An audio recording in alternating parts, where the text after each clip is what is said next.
আমি সুলতানা রহমান, সবাইকে স্বাগত জানাচ্ছি। বিএনপি প্রধান উপদেষ্টা ডক্টর মোহাম্মদ ইউনূসের সঙ্গে বৈঠক শেষ করে বেরিয়ে একটি ব্রিফিংও করেছেন। ডক্টর মঈন খান, সালাউদ্দিন আহমেদ এবং আমির খসরু মাহমুদ চৌধুরী এবং খন্দকার মোশাররফ 4 জন নেতা বৈঠক করেন প্রধান উপদেষ্টার সঙ্গে এবং তারা মূলত 3 থেকে 4টি দাবি উত্থাপন করেছেন। সেই বিষয়গুলি নিয়ে আমরা কথা বলবো। আমার সঙ্গে যুক্ত হয়েছেন লেখক, সাংবাদিক এবং রাজনীতি বিশ্লেষক মঞ্জুরুল হক। জনাব মঞ্জুরুল হক, আপনাকে আমি স্বাগত জানাচ্ছি। বিএনপির 4টি দাবি যদি খুব সংক্ষেপ করে আমরা বলি, সেটি হচ্ছে গিয়ে তারা ডিসেম্বরের মধ্যে নির্বাচন চেয়েছে। এখানে একটু কনফিউশন আছে, তারা কি ডিসেম্বরের মধ্যে নির্বাচন চেয়েছে নাকি তারা ডিসেম্বরের মধ্যে কি বলে রোড ম্যাপ চেয়েছে, একটু ক্লিয়ার করবেন। 2 নাম্বার, তারা বিতর্কিত উপদেষ্টাদের পদত্যাগ করেছেন, বিশেষ করে 2 জন ছাত্র উপদেষ্টা যারা রয়েছেন তারা সংস্কারের কথাও বলেছেন, একমত তারা, এবং তারা আওয়ামী লীগের বিচার দাবি করেছেন। এই 4টি আমি জানতে পেরেছি, আপনি যদি একটু বলতেন। ধন্যবাদ। এই মেনলি 4টি দাবি, এর বাইরে অন্য যে কথাগুলো হয়েছে সেগুলো আমরা যেহেতু প্রকাশ হয়নি সেগুলো আমরা জানি না। এই 4টি দাবির ভিতরে কিছুটা মানে হিডেন বক্তব্য আছে, কিছুটা অস্পষ্ট বক্তব্য আছে, যেটাই হচ্ছে যে যদি এই 4টি দাবি সরকার মেনে নেয় তাহলে তো বিএনপির আর কোনো কথা থাকে না, আপত্তি থাকে না। কিন্তু বিএনপি জানে যে সরকার যদি একটি দাবিকে যদি সামনে আনে, সেটি হলো যে বিচার, বিগত সরকারের যত অপরাধী সবার বিচার সম্পন্ন করার পর তারপরে নির্বাচন। এই একটি দাবি যদি সরকার যদি বিএনপিকে দিয়ে মানিয়ে নিতে পারে, তাহলে কিন্তু নির্বাচন ডিসেম্বরে কেন 3 ডিসেম্বরেও হবে না। কারণ বিচার ব্যবস্থা এটি দীর্ঘ প্রক্রিয়া। একজনকে দোষী সাব্যস্ত করা এবং যেভাবে এক একজনের নামে শত শত মামলা হয়েছে, তো একটি মামলা শেষ করার পরে আরেকটি মামলা শুরু করা, একটি মামলা শেষ করে সেই মামলা সাজা ঘোষণা করে আরেকটি মামলা শুরু করার এই টোটাল প্রক্রিয়াটি দীর্ঘ সময় ব্যাপী হবে।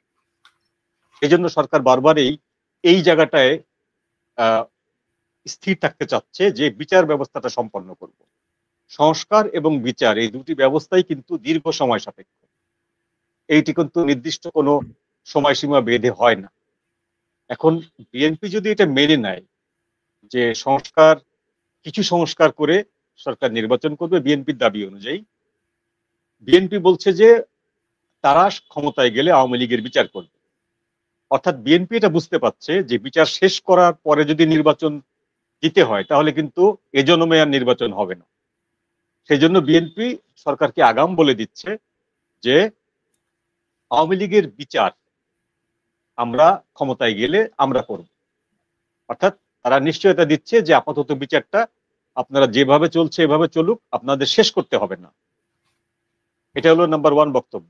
দ্বিতীয়টি হচ্ছে বিএনপি 3 জনের পদত্যাগ চেয়েছে। একটি হলো জাতীয় নিরাপত্তা উপদেষ্টা খলিলুর রহমান, আর বাকি 2 জন হলো ছাত্র উপদেষ্টা। তো এখন ধরুন যে সরকার এই দাবিটি খুব সহজে মেনে নিতে পারে,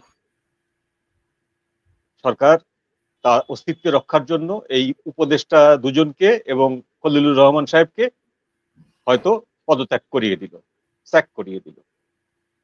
কিন্তু বিচার যদি শেষ করতে না পারে সরকার, তাহলে যেটা হবে যে বিএনপি এসে বিচার করবে এই মর্মে সরকার কোনো গ্যারান্টি বিএনপির কাছ থেকে পাচ্ছে না।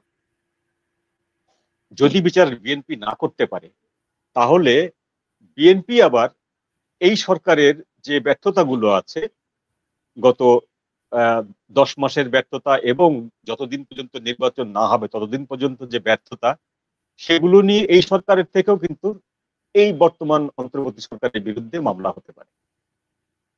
সেজন্য বিএনপি মনে হচ্ছে যে সরকারকে ক্লিন চিট দিল, সরকার বিএনপিকে পাশে পেয়ে আপাতত পদত্যাগ করছেন না প্রধান উপদেষ্টা, এবং এই যাত্রায় হয়তো বেঁচে গেলেন এরকম মনে হচ্ছে।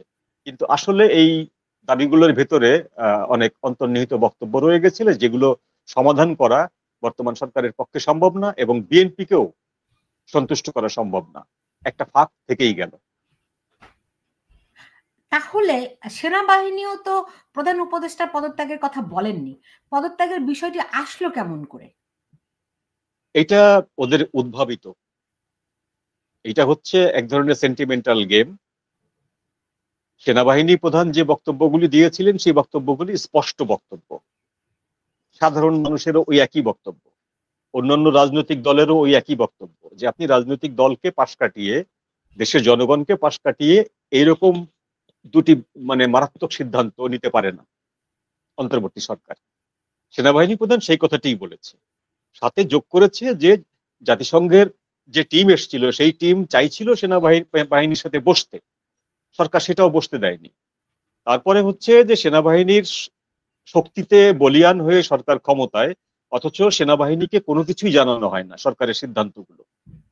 তো এই জিনিসগুলো সেনাবাহিনীকে অবজ্ঞা করার সামিল, সে কারণে সেনাবাহিনী প্রধান এটা বলতেই পারেন।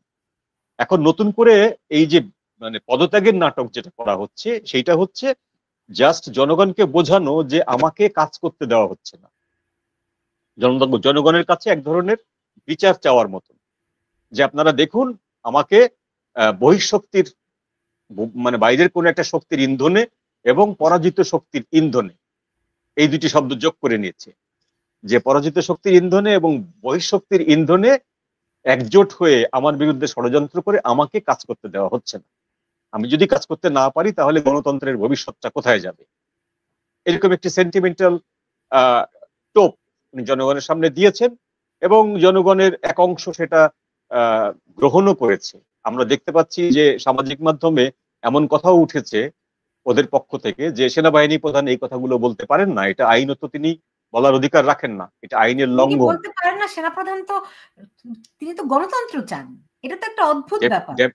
না, এই যে কথাগুলো তারা করতে চাননি, এই যে কথাগুলো তারা বলছে যে এই কথাগুলো বললে সেনাপ্রধানের বিরুদ্ধে আইনগত কি ব্যবস্থা নেওয়া যাবে তারা সেইটা প্রচার করছে, কিন্তু সেনাবাহিনী প্রধান হয়ে শুধু না, যে কোনো জনগণও যে দাবিটা করতে পারে, একজন সাধারণ নাগরিকও এই দাবিটা করতে পারে, এটা করলেই তার বিরুদ্ধে আইনগত ব্যবস্থা নেবেন আপনি, আপনার আইনগত ভিত্তিটা কোন জায়গায়?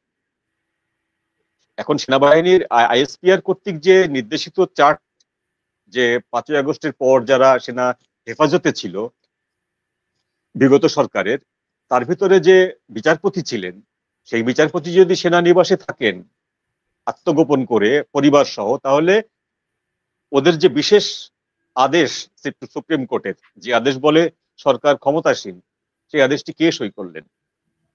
তাহলে কেউ এটা জালিয়াতি হয়েছে? এই প্রশ্ন তো উঠতেই পারে, জনসাধারণের মনে এই প্রশ্ন উঠতে পারে, সেনাবাহিনী প্রধানের মনে এই প্রশ্ন উঠবেই।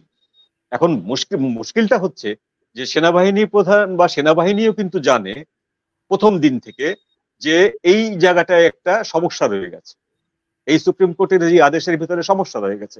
সেনাবাহিনীর থেকেও কিন্তু এতদিন এই জিনিসটা পরিষ্কার করা হয়নি। তো এই জিনিসটা যেভাবেই হোক, কারো চাপে হোক বা জিনিসটা প্রচার হওয়ার পরে বাধ্য হয়েছে আইএসপিআর এটি প্রচার করতে। প্রচার হওয়ার পরে এখন দেখা যাচ্ছে যে গলদটা গোড়াতেই রয়ে গেছে। এটা নিয়ে একটি রিট হয়েছিল হাইকোর্টে। হাইকোর্টে রিটের পরে সেখানে বলা হয়েছিল যদি আমাদেরকে এই জিনিসটি দেখতে না দেওয়া হয়, আমাদের সামনে উন্মোচন না করা হয় যে কিভাবে সই করেছেন, কে সই করেছেন, কখন সই করেছেন এবং কোন আদেশ বলে সুপ্রিম কোর্টের প্রধান বিচারপতি এই জিনিসটি করলেন, সেটি আমাদেরকে দেখতে দিতে হবে। যদি দেখতে না দেওয়া হয় তাহলে আমরা এর বিরুদ্ধে পরবর্তীতে জুডিশিয়াল ক্রাইম হিসাবে একটি মামলা সুট করব। তো সেই জিনিসটি আর পরে প্রকাশিত হয়নি, ওই রিটটি ওই অবস্থায় পড়ে আছে, ধামাচাপা পড়ে আছে। ওই রিটটির ভবিষ্যৎ আমরা জানি না। জি, এখন আমি একটু এই আজকের বৈঠকে ফিরতে চাই। বিএনপি যে দাবিগুলো করলো, আমি জামাতের সঙ্গে বৈঠকটিও শেষ হয়েছে, জামাতও বিএনপির মতোই সংস্কার এবং নির্বাচনের রোড ম্যাপ একসঙ্গে চেয়েছে। ফলে আমরা বুঝতে পারছি বিএনপির সঙ্গে জামাতেরও কিছু কথাবার্তা হয়তো হয়েছে। এখন সামগ্রিকভাবে আপনি বলছেন আপাতত প্রধান উপদেষ্টা কি পদত্যাগ থেকে দূরে সরে আসলেন তিনি। আজকে আমরা দেখলাম উপদেষ্টা পরিষদের সঙ্গে যে বৈঠক ছিল, সেখানে বৈঠকের পরে উপদেষ্টা প্ল্যানিং উপদেষ্টা তিনি ওয়াহিদুদ্দিন মাহমুদ তিনি বলছিলেন যে তাদের বৈঠকে পদত্যাগের ব্যাপারে ডক্টর ইউনূস কিছু বলেননি, এবং আজকে আমরা বিএনপির সঙ্গে যে বৈঠক হলো সেখানে দেখলাম পদত্যাগ নিয়ে কোনো আলাপ নেই। এখন জামাতের সঙ্গে যে বৈঠক হলো সেখানেও পদত্যাগের বিষয়ে কোনো আলাপ নেই, এবং আমরা এটিও জানি বিএনপি আগেই বলেছিল যে তারা তো ডক্টর ইউনূসের পদত্যাগ চাননি। সো এখন এখন এই মুহূর্তে তাহলে পদত্যাগ তিনি করবেন না, এই সিদ্ধান্তে কি আপনি উপনীত হতে পারবেন? উনি পদত্যাগ করবেন না, এটা মানে যদি বিএনপির সাথে আজকে মিটিং বৈঠক নাও হতো, জামাতের সাথে বৈঠক নাও হতো, তবুও বলে দেওয়া যায় যে উনি পদত্যাগ করবেন না। এই পদত্যাগের প্রশ্নটি উঠেছে জনগণের সেন্টিমেন্টকে কাছে পাওয়ার জন্য, সাধারণ মানুষকে বোঝানোর জন্য যে আমাকে কাজ করতে দেওয়া হচ্ছে না। ব্যাপারটি হচ্ছে সেনাপ্রধানের যে বক্তব্যটি এসছে ওইটা একটা বোমশেলের মতো, ওইটা জনসাধারণের মধ্যে প্রচার হওয়ার পরে এখন স্বাভাবিকভাবেই জনসাধারণের পক্ষ থেকে ওনার প্রতি যেটুকু সিম্প্যাথি ছিল, সমর্থন ছিল সরকারের প্রতি, সেটুকু মুছে যাচ্ছে। কারণ এই বক্তব্য তো জনগণেরও বক্তব্য, সাধারণ মানুষেরও বক্তব্য। তো সেই যে ধাক্কাটা, সেইটাকে ড্যামেজ কন্ট্রোল করার জন্য উনি এই সেন্টিমেন্টাল কথাগুলো বললেন যে আমি পদত্যাগ করব, আমি চলে যাব। বেসিক্যালি উনি পদত্যাগ করবেন না, উনি চলেও যাবেন না। তো এইটা বলাতে যেটা হলো যে এখন বিএনপি জামাত দুইজন পাশাপাশি আসলো, তারা সরকারকে একটু সমর্থন দিল, সরকারের যেটুকু সমর্থন দরকার ছিল সেটুকু পেল। এটা সরকারের জন্য একটা প্লাস পয়েন্ট, এবং এইটুকু পাওয়ার জন্যই হয়তো এই মানে পদত্যাগের বিষয়টি সামনে এসছে।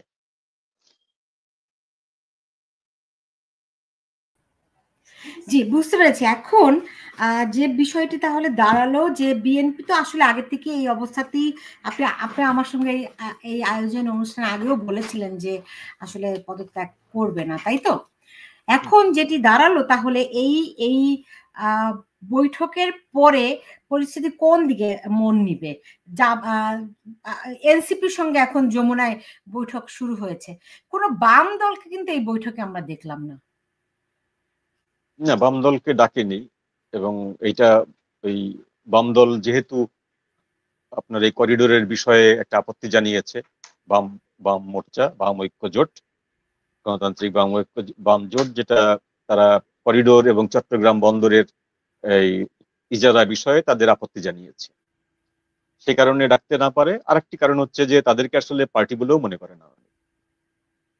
বাম দলগুলো যতই নিজেদেরকে এই সরকারের একদল সমর্থক বলে মনে করুক, বা এই অভ্যুত্থান বিপ্লব এইসব কথাবার্তা বলুক, বেসিক্যালি সরকারের ভেতর থেকে এই বাম দলগুলোকে যতগুলো পোস্ট দেওয়া হয়েছে, বিভিন্ন বিভিন্ন জায়গায় তাদেরকে পদে বসানো হয়েছে বাম লোকদেরকে ডেকে, ওইটুকুই।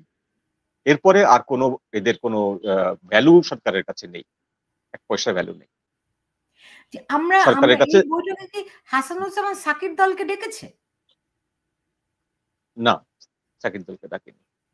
ওকে, এটি খুব সিগনিফিক্যান্ট, কারণ এর আগে সবাইকে নিয়ে যে ঐক্যের কথা বলা হয়েছিল সেখানে বিএনপি ছিল, জামাত ছিল, হেফাজত ছিল, ইসলামিক অনেকগুলো দল ছিল, সাকিও কিন্তু সেখানে ছিলেন। এই বোধহয় প্রথম সাকিকে আউট করা হলো নাকি? সাকিকে সে সময় ডাকা হয়েছিল বাম গণতান্ত্রিক জোটের প্রতিনিধি হিসাবে। তো আসলে তো সাকির দল ওই জোটে নেই। তো এইটা নিয়ে তারা একটা ইঁদুর বেড়াল খেলা খেলে। ওই বাম জোট থেকে একবার বলা হয় সাকি আমাদের সাথে নেই, আবার যখন প্রশ্ন করা হয় তাহলে 5 তারিখের বৈঠকে সাকি যে গেল বাম দলের পক্ষ থেকে, আপনারা বললেন যে বাম দলের পক্ষ থেকে সাকিকে পাঠানো হয়েছে, তিনি আমাদের সাথে কথা বলেই গেছেন। এই বিবৃতিও কিন্তু বাম দলগুলোর মধ্যেকার বিবৃতি ছিল সেই সময়। তাহলে সাকি কার প্রতিনিধি হয়ে গেল? ডেফিনেটলি বাম দলের প্রতিনিধি হয়ে গেল। যদি প্রতিনিধি হয়ে যায় তাহলে আবার জোটে নেই এই কথাটি তো থাকে না, এই কথাটি তো আসে না। এই জায়গাটায় ওদের একটু মানে একটু ইনফরমেশন গ্যাপ আছে, ইচ্ছাকৃত ভাবে হোক বা যেভাবেই হোক।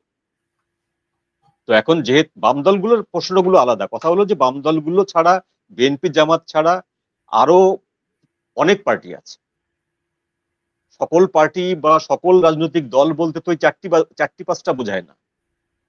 আওয়ামী লীগ না হয় নাই, তারা তো দেশেও নাই, সিনে নাই, কিন্তু তা বাদে জাতীয় পার্টির ফ্যাকশন গুলো আছে, জাসদের ফ্যাকশন গুলো আছে, ইসলামী দলগুলো আছে প্রায় 60-70টা, জামাত বাদেও। তেমনি ছোটখাটো মিলিয়ে বাম দল আছে প্রায় 30-40টার মতো।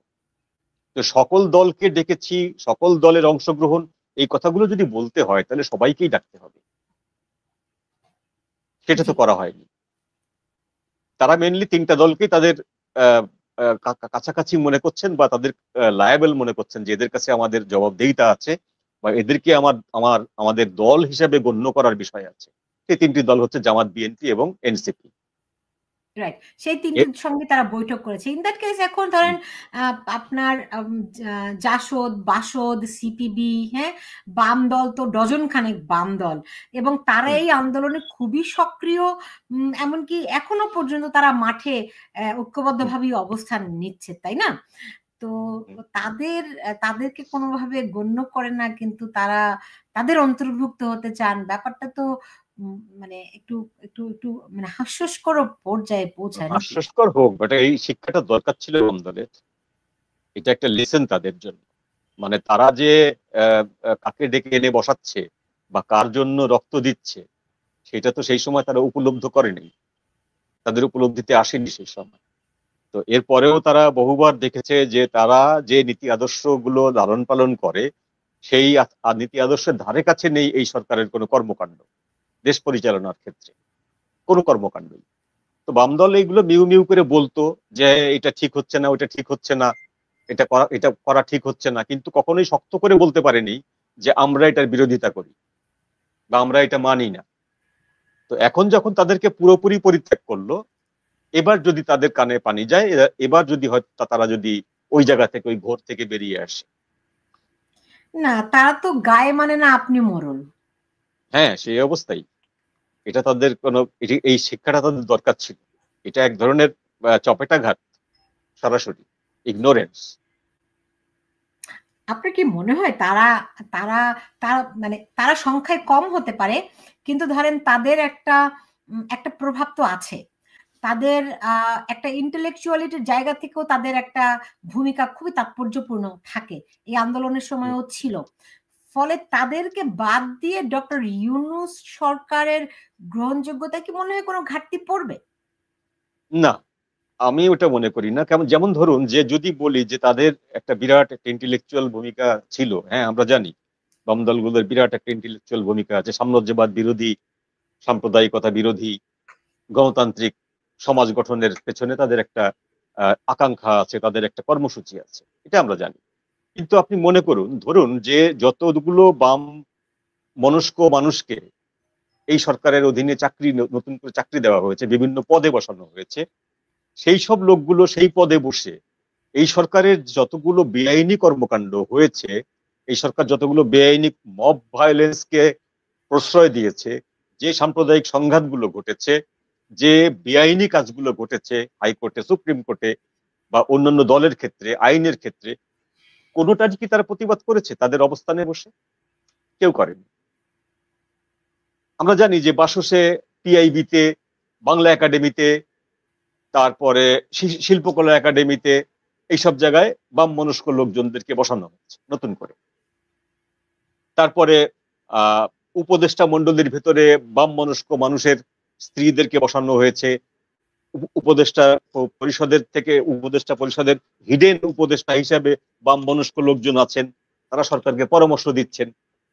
কিন্তু এদের কারোর কোনো ভূমিকা কি আমাদের চোখে পড়ে যে এই সরকারের বিগত 9 মাসে যে তাণ্ডবগুলো ঘটেছে, সেই তাণ্ডবের বিপক্ষে এরা ওই সরকারি পোস্ট হোল্ড করে সেখান থেকে কোনো ভূমিকা নিয়েছে? আমরা দেখিনি। আমার আমার এই অনুষ্ঠানে আমার সঙ্গে যুক্ত হয়েছিলেন প্রফেসর আনু মোহাম্মদ। তিনি বলছিলেন যে হ্যাঁ, আমরা বলি না, কে বলেছে, আমরা বলি, তবে মাত্র তো শুরু করেছি, তারা এখনো জোরালোভাবে তীব্রভাবে করেনি। সেটা তিনি বলেছেন যে তারা দেখতে চান, আরো দেখতে চান আর কি। হ্যাঁ, আপনার কি মনে হয় আজকের এই বৈঠকের মধ্য দিয়ে তাদের দেখার পর্ব সমাপ্ত হবে? না, হবে না। কারণটা হলো যে তারা এই এখন যে ফ্যাসিবাদটি চলছে, আমরা যদি এটাকে মানে বলি যে গণতান্ত্রিক শাসন চলছে, তাহলে এটা গণতন্ত্রের প্রতি অবমাননাকর শব্দ ব্যবহার করা হবে। গণতন্ত্র বলে কোনো কিছু নেই। তো তারা যদি এটাকে গণতান্ত্রিক শাসন মনে করে, তাহলে তো তাদের শিক্ষা হওয়ার কোনো প্রশ্ন আসে না, হবে না। আর তারা যদি গণতান্ত্রিক শাসন ব্যবস্থা না মনে করে তাহলে তো এই শাসনের প্রথম থেকেই তারা প্রতিবাদ করত। তো তারা যেহেতু প্রতিবাদ করেনি, তো ধরে নিতে হবে তারা এই শাসনটাকে গণতন্ত্রের পথে উত্তরণের একটি অধ্যায় মনে করছে, একটি ধাপ মনে করছে। সুতরাং তাদের ওই কিছু মৃদু প্রতিবাদ করবে, কিছু মৃদু আপত্তি জানাবে, কিন্তু সরকারের প্রতি তাদের যে পক্ষপাতিত্ব বা সমর্থন, এইটা এই জায়গা থেকে সরে আসবে না।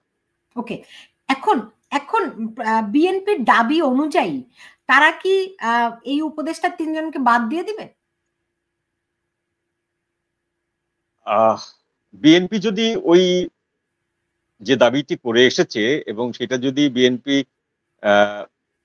স্থির থাকে তাদের সিদ্ধান্তে যে এটা বাদ না দিলে আপনাদের সাথে আমাদের আর কোনো আলোচনা হবে না, এরকম যদি কোনো শর্তের ভিতরে যদি এরকম কোনো ক্লজ দিয়ে থাকে, পয়েন্ট দিয়ে থাকে, তাহলে বাদ দিয়ে দেবে সরকার বিএনপিকে আস্থায় রাখার জন্য। ওকে, এখন ধরেন বাদ দিয়ে দিল, হ্যাঁ, সেক্ষেত্রে আজকে আজকে প্রধান কি বলে সেনাপ্রধান ওয়াকারুজ্জামান তিনি যেই অবস্থানটি গ্রহণ করেছেন তার বড় কারণ করিডোর, চট্টগ্রাম বন্দর, তাই তো? তো এই তিনি থাকা না থাকা বিএনপির সঙ্গে তাদের সরকারের কোনো সমঝোতা বা ঐক্যমত হয়েও থাকে, তবু তো আর করিডোর সংকটের সমস্যার সমাধান হচ্ছে না, নাকি ভিন্ন? করিডোরের প্রশ্নে কি ডক্টর মোহাম্মদ ইউনূস পিছু হটবেন? এখন এটা একটা খুব গুরুত্বপূর্ণ প্রশ্ন। করিডোরের প্রশ্নে ওনার আসলে পিছু হটার কোনো জায়গা নেই। কমিটমেন্ট যেহেতু একবার করেছেন, এবং সেই কমিটমেন্টটা তো এমনি এমনি করেননি, একটা দীর্ঘ প্রক্রিয়ার পরেই করেছেন, বুঝে শুনে আলোচনা করে, এবং উনি সেটা আগের থেকেই কমিটেড ছিলেন যে আমি ক্ষমতায় গেলে এই কাজ আমাকে করতে হবে, উনি জানতেন। তো সেই জায়গা থেকে কমিটমেন্ট করেছেন, সেই জায়গা থেকে ফিরে আসার সুযোগ ওনার নেই। তা যদি ওনাকে বাধ্য হয়ে ফিরে আসতে হয় তাহলে উনি সমর্থন হারাবেন। উনি জাতিসংঘের এবং মার্কিন যুক্তরাষ্ট্রের সমর্থন হারাবেন। সেইটা সমর্থন হারালে তার ব্যাড ইফেক্ট কতখানি পড়বে, আর দিয়ে দিলে তার ব্যাড ইফেক্ট কতখানি পড়বে, এই বিষয়টির একটা গাণিতিক ব্যাখ্যা আছে বা একটা গাণিতিক আছে, সমাধান আছে। সেটা এখনই সামনে আসবে না। তবে আপাত দৃষ্টিতে যেটা মনে হচ্ছে যে করিডোর দেওয়ার অবস্থানে উনি আর এখন থাকতে পাচ্ছেন না। বিএনপিও করিডোর দেওয়ার ব্যাপারে মানে গররাজি না, কিন্তু বিএনপির বক্তব্য হচ্ছে আমাদেরকে বলে কেন করলেন না। না, বিএনপি স্পষ্টতই বলেছে এগুলো অন্তর্বর্তীকালীন সরকারের কাজ নয়, এগুলো নির্বাচিত সরকারের কাজ। সেনাপ্রধানও একই কথাই বলেছেন। এখন সেনাপ্রধানের বক্তব্যটাই আমাদেরকে বেশিভাবে ধরতে হবে, এই জন্য যে উনি স্পষ্ট করেছেন। বিএনপি যেমন একটা ফাঁক রেখে দিয়েছিল কথার ভেতরে, বিএনপি অন্তর্বর্তী করিডোর সরকারের কাজ বিষয়ে না। কোনো আলাপ করেছে প্রফেসর ইউনূস? না, কারণ এইটা নিয়েই মূলত গন্ডগোল। হ্যাঁ, না, করিডোর নিয়ে এখন আজকের বৈঠকে কোনো আলোচনা হয়নি। তো বিএনপির কথাটা ফাঁক ছিল এই জন্য যে এটা আমাদের সাথে আলোচনা করে নিলে হতো, আলোচনা করে নেওয়া উচিত ছিল। তার মানে কি বিএনপি এটাতে নীতিগতভাবে অরাজি না, তাদের সাথে কথা বলে নিলেই হতো। কিন্তু সেনাপ্রধান বলছে আলোচনা করে হোক আর না করে হোক, এই জিনিসটাই আমি পক্ষপাতী না, আমরা পক্ষপাতী না, আমরা এই ব্লাডি করিডোর বিষয়ক কোনো কথা শুনতে চাই না, এটা হতে দেব না। এইটা হচ্ছে স্পষ্ট বক্তব্য। এই স্পষ্ট বক্তব্যকে ইগনোর করা, এটা এখন বিএনপির সমর্থন নিয়ে, জামাতের সমর্থন নিয়েও কিন্তু আর সেনাপ্রধানের পক্ষে, প্রধান উপদেষ্টার পক্ষে সম্ভব না করিডোর ইস্যুতে প্রকাশ্যে এগিয়ে যাওয়া। ইন দ্যাট কেস সেনাপ্রধান কি করবেন? সেনাপ্রধানের কিছু করার নেই, উনি বল ছুটে দিয়েছেন জনগণের কাছে। এখন যদি সেনাপ্রধানের এই বক্তব্যকে ইগনোর করে সরকার করিডোর দেওয়ার চিন্তা করে বা চিটাগাং পোর্ট লিজ দেওয়ার চিন্তা করে, ওই বক্তব্যকে গুরুত্ব না দিয়ে, সেক্ষেত্রে সেনাপ্রধানের ভূমিকা সামনে আসবে। তার আগ পর্যন্ত সেনাপ্রধান তো উইলিংলি এসে বলবে না যে আপনি পদ ছেড়ে দিন।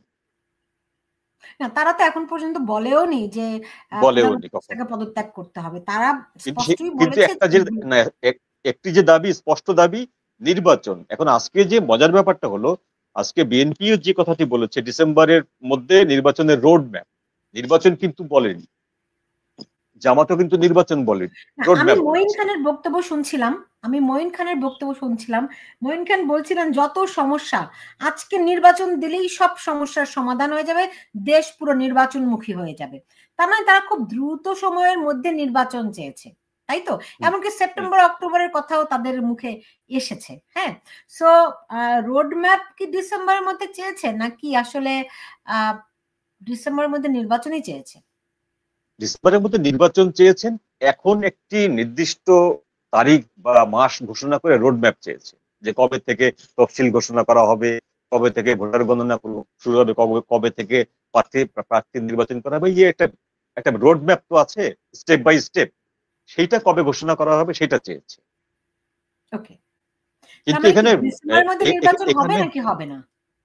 না, সেটা এখন বলা মুশকিল। তবে ওই সরকারের যে আহ, সংস্কার, সরকারের ওই সংস্কার কর্মসূচির সবগুলো কিন্তু ধামাচাপা দিতে হবে যদি ডিসেম্বরে নির্বাচন করতে হয়। সকল সংস্কার, কোন সংস্কারের বিষয় তো এখনো পরিষ্কার না বা ফাইনাল না। সব সংস্কারের রিপোর্ট সরকারের কাছে জমা পড়েছে, কিন্তু কোন সংস্কারই কিন্তু ফাইনাল না। সংবিধান বাতিল হবে কিনা সেটাও ফাইনাল না, নতুন করে জুলাই ঘোষণা তৈরি হবে কিনা সেটাও ফাইনাল না। সুতরাং যদি ডিসেম্বরে নির্বাচন দিতেই হয় সরকারকে জামাত বিএনপির কথায়, তাহলে এই সমস্ত সংস্কারগুলোকে ধামাচাপা দিতে হবে, জাস্ট এটা শাটডাউন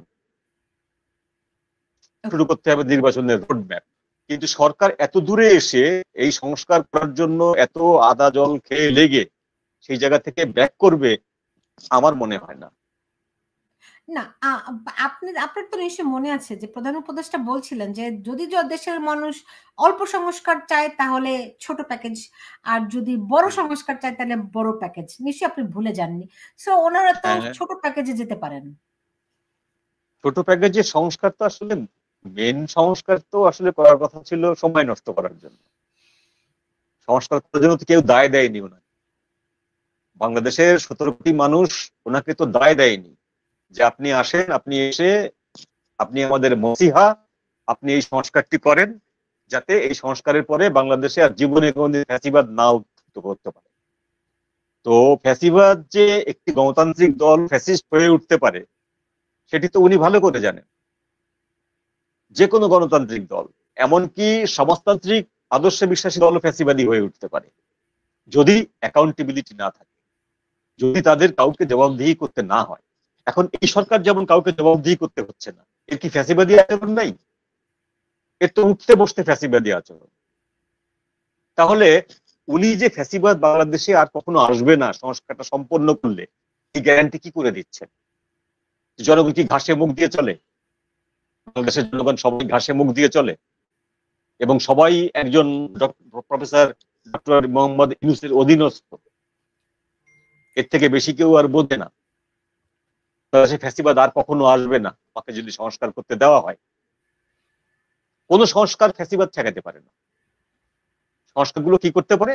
সংস্কারগুলো আগামী আরো দীর্ঘদিনের সংস্কারের একটা স্টার্টিং করতে পারে, শুরু করে দিতে পারে, যে আমরা এমন একটি সংস্কার শুরু করলাম যেন বাংলাদেশে এর পরে কোন পরিবারতন্ত্র না আসতে পারে, বা কোনো এক সরকার যেন বছরের পর বছর, টার্মের পর টার্ম থাকতে না পারে।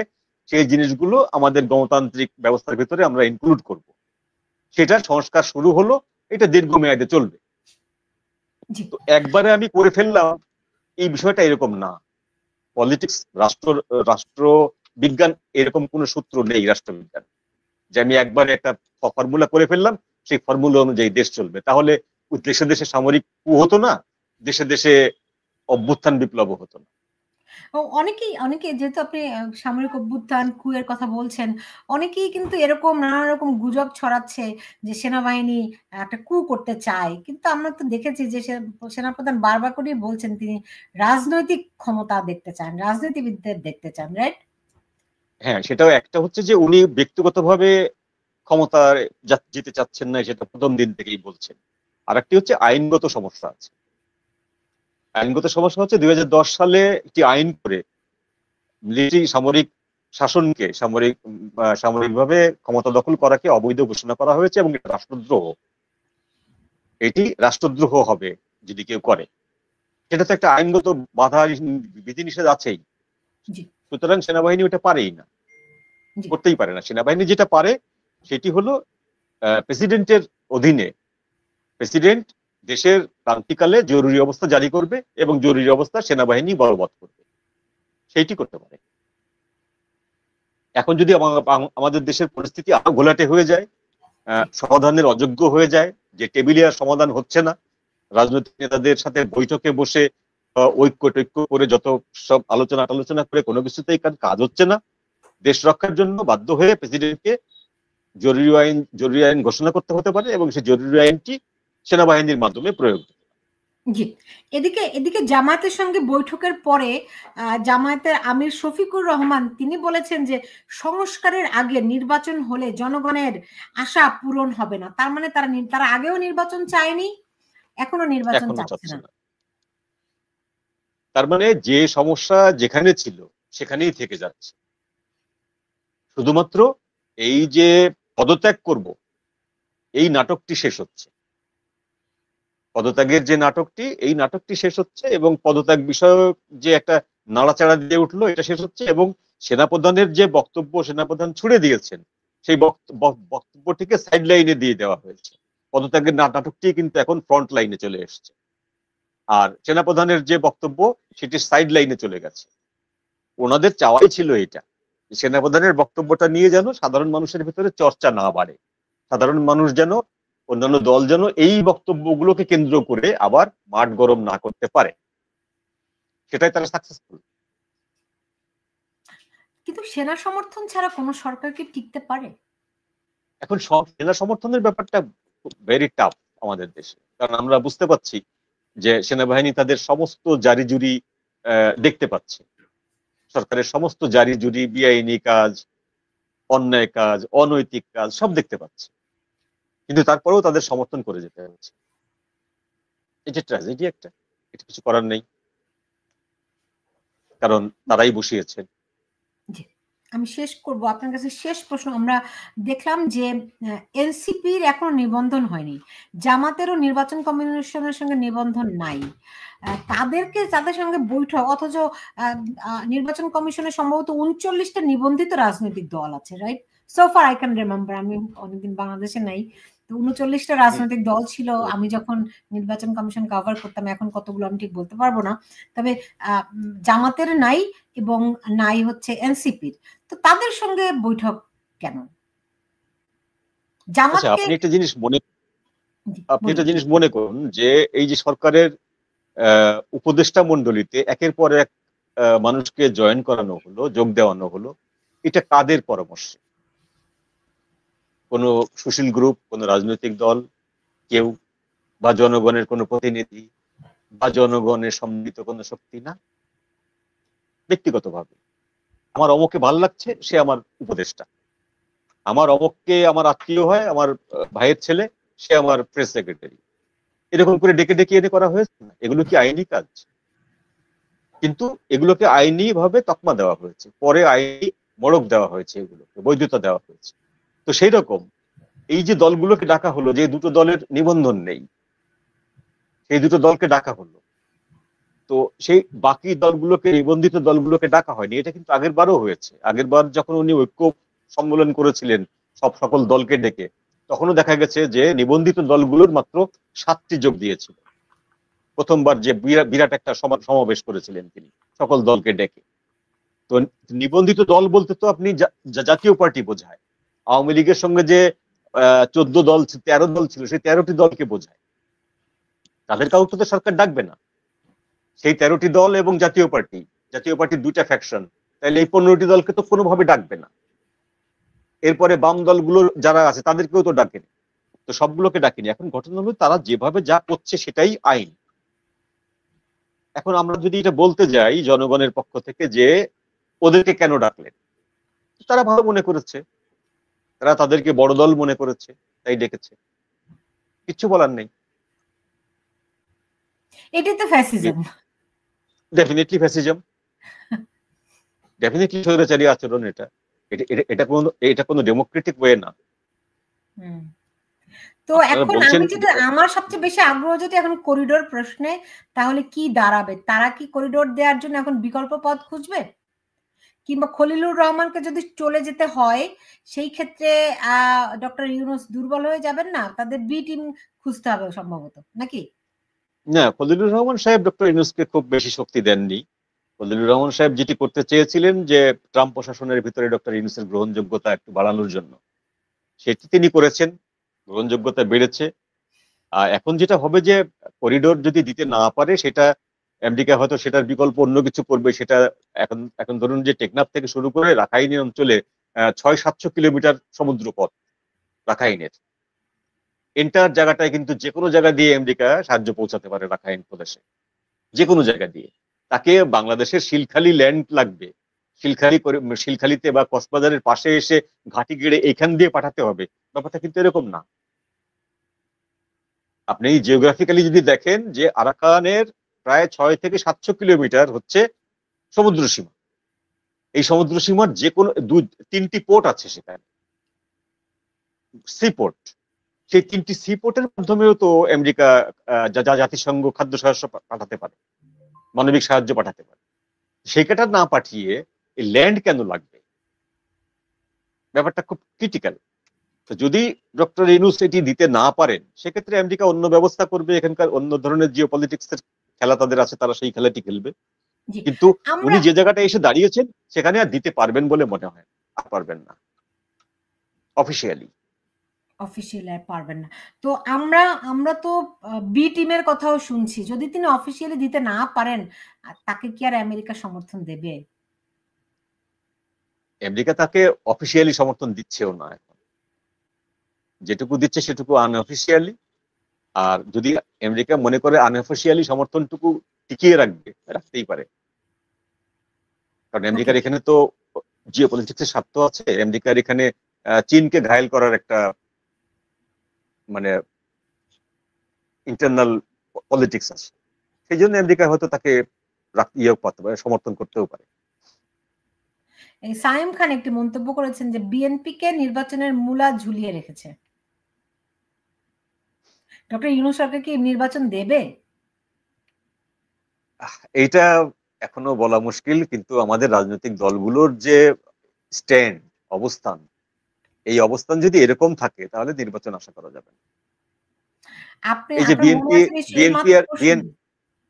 বিএনপি আর জামাত যে এক, বিএনপি আর জামাত যে চিন্তাগতভাবে এক, আমরা তো সবাই জানি। কিন্তু আজকে দেখুন আপনি যে বক্তব্য কিন্তু দুটা হয়ে গেল। সংস্কার না করে নির্বাচন করা ঠিক হবে না, জামাতের বক্তব্য। আর বিএনপির বক্তব্য হচ্ছে আগে নির্বাচন দেন, সংস্কার আমরা পরে যেয়ে করব। দুই রকম হয়ে গেল।